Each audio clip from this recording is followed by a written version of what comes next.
भाई एक डस्टबिन तो रखो कोई।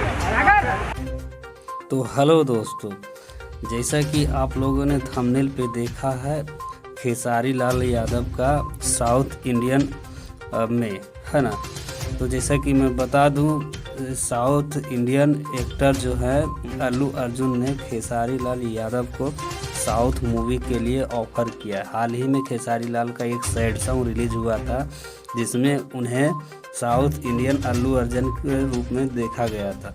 तो मैं बता देना चाहता हूं कि अपने ट्रेंडिंग स्टार बहुत जल्द ही साउथ इंडियन मूवी लेकर आप लोगों को बीच आ रहे हैं। इससे रिलेटेड और भी जानकारी के लिए हमारे चैनल पर नया आए हैं तो चैनल को सब्सक्राइब कीजिए, वीडियो को लाइक कीजिए और खेसारी लाल ट्रेंडिंग स्टार का न्यूज़ पाने के लिए एक बार कमेंट करना ना भूलेंगे।